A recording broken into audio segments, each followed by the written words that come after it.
তিনি বলেছেন আকাশ থেকে নিয়ে জমিন পর্যন্ত প্রত্যেকটি গ্রহ উপগ্রহের জন্য আলাদা আলাদা ল অফ গ্র্যাভিটেশন, মাধ্যাকর্ষণ শক্তি আছে, যা একটা আর একটা ভাবে খিচে ধরে রেখেছে।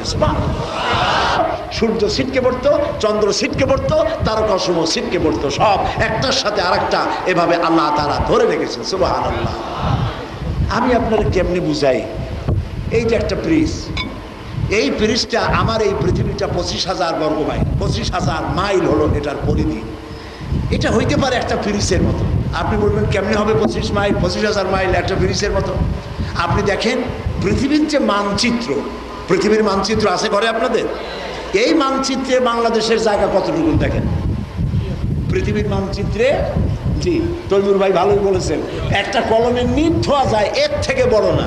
এখন পৃথিবীর মানচিত্রে যদি কলমের নিট ধোয়ার মতো জায়গা হয়, 56,000 বর্গমাইল জায়গা যদি কলমের নিট হয়, তাহলে মহাশূন্যের তুলনায় আপনার আমার অবস্থান কোথায়? ঢোকে মাথায় ঢুকতেছে? লোকেরা কয় কি, বিজ্ঞানীরা বলে যে পৃথিবীর চাইতে সূর্য বড়। তো সূর্য কত বড়? তো পৃথিবীর চাইতে 13 লক্ষ গুণ বড়। বিজ্ঞানীরা অবাক হয়ে গেছে, 13 লক্ষ গুণ বড়। কিন্তু পরবর্তী সময় আবিষ্কার হলো যে সূর্য পৃথিবীর চাইতে 13 লক্ষ গুণ বড়, এর থেকেও বড় জিনিস আছে। বলে এর থেকে বড় কি? খুঁজে খুঁজে তারা পেল মিল্কি ওয়ে।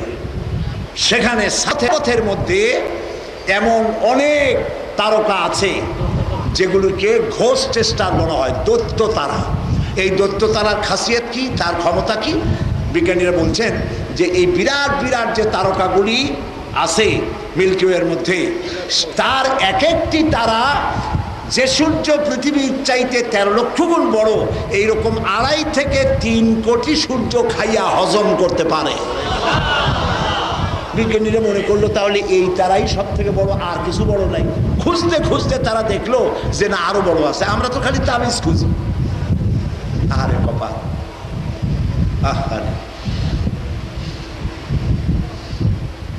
दीन व काफिर फिक्र तदबीर व जिहाद, दीन मुल्ला फी साबिलिल्लाह फसाद। বিশ্বকবি আল্লামা ইকবাল বলেছেন, যারা কাফের ওদের নিত্য নৈবাত্তিক চিন্তা হলো আরো কত কি আবিষ্কার করা যায়। আল্লাহর সৃষ্টি রহস্য উদ্ঘাটনের জন্য তারা মরিয়া হয়ে থাকে। আর দীন মুল্লাহ ফি সাবিলিল্লাহ ফাসাদ। আর আমাদের মতো মৌলবী সাহেবরা খালি এ কাফের সে কাফের এই কইতে করতেই কাম সারা। আজরাইল সে কয়, বেটা এখন তোমার দোয়াত কলম তো চল আমার সাথে। আমরা যে মাতবাড়ি করি, প্রিয় ভাই সব, আমি কি কথা জিজ্ঞাসা করতে পারি? আমরা যে এত কথা বলি, বিগত 100 বছরের ভিতরে মুসলমানেরা পৃথিবীর মানুষের কল্যাণে কি আবিষ্কার করেছে বলেন? করি।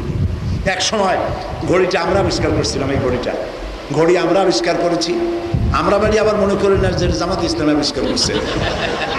মুসলমানের আবিষ্কার করেছে ঘড়ি, মুসলমান আবিষ্কার করেছে কামান, বন্দুক, জিওমেট্রি, ম্যাথামেটিক্স, অ্যালজাবরা মুসলমান আবিষ্কার করেছে, চিকিৎসা বিজ্ঞান, সার্জারি মুসলমান আবিষ্কার করেছে, কম্পাস মুসলমান আবিষ্কার করেছে। যখন আবিষ্কারের কার্যকরিতা যখন শেষ হলো, তখন কপাল পড়ল। কপাল এমনি এমনি পড়ে নাই। আল্লামা ইকবাল সুন্দর করে বলেছেন, আজ তুঝে বাতাও तक़दीर उमम क्या है, शमशीरो सिना अव्वल ताऊस और बाबा खीर। এসো এই উম্মতের রাইজিং অ্যান্ড ফল, এর অগ্রগতি আর উন্নতি, উরুজ এবং জাওয়াল সম্পর্কে তোমার এই ইতিহাস শোনায়। কে বলতেছে? বিশ্বকবি আল্লামা ইকবাল। এই উম্মতের হাতে, মুসলমানদের হাতে যখন ছিল এক হাতে কোরআন আর এক হাতে তরবারি, পৃথিবীর নেতৃত্ব মুসলমানদের পায়ের উপরে তখন চুমো খেয়েছে। কপাল পুড়ল কবে? যখন কোরআন গেল, শমশির গেল, হাতে আসলো তানপুরা, বেহালা, সারিন্দা, নারিন্দা, সারেগামা, অধানিসা। সেদিন থেকে জাতির কপাল পুড়ল। আর কয়টা কথা বলবো? তানহামা দাগ দাগ ঔষধ, পম্বা কুজা কুজা নেহাম। সারা অঙ্গে ব্যথা, ঔষধ দেবো কোথা? ইঞ্জেকশন পুশ করার মতো ভালো একটু চামড়া নাই আমাদের গায়ে, ঠিক কিনা বলেন? এখন তো আমরা সব মুসলমান, ঘরে বসে কথা বলতে তো কোনো অসুবিধা নেই। ওদের সামনে গিয়ে আবার বাহাদুরি দেখাই, কিন্তু এখন তো আমাদের সমালোচনা আমরা করতে পারি না। যখন ইউরোপ আমেরিকা বক্তৃতা করি তখন বলি তোমাদের এই ইউরোপ গঠনে আমাদের অবদান আছে। স্পেনে আমরা ইউনিভার্সিটি করেছি, আমরা কলেজ করেছি, বিশ্ববিদ্যালয় করেছি।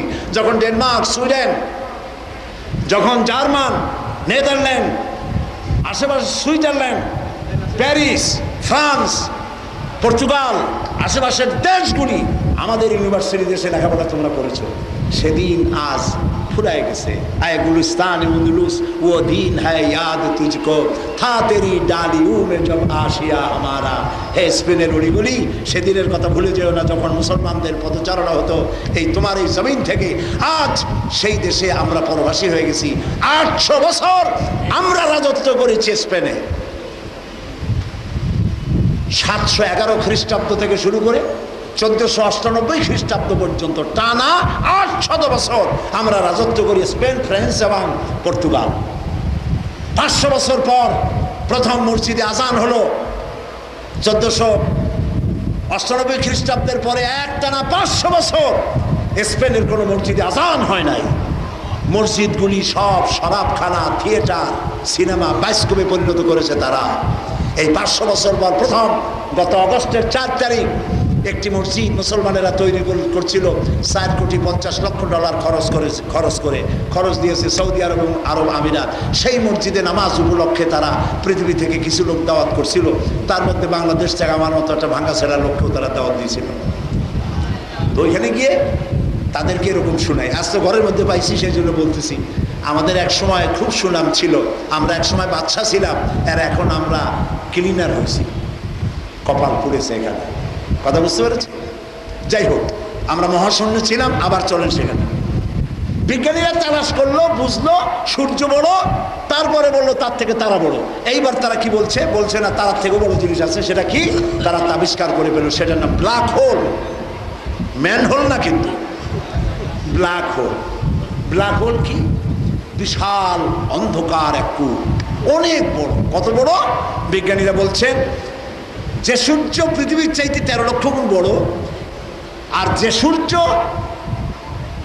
2 থেকে 2.5 কোটি এইরকম সূর্য খাইতে পারে যে তারায়, ওই রকম তারা ঘুরতে ঘুরতে যখন ব্ল্যাক হোলের রেঞ্জের মধ্যে এসে যায়, বাচ্চা যেভাবে চকলেট চুষে শেষ করে ফেলে, ব্ল্যাক হোল অত বড় তারাটারে মুহূর্তের ভিতরে চুষে শেষ করে ফেলে দেয়।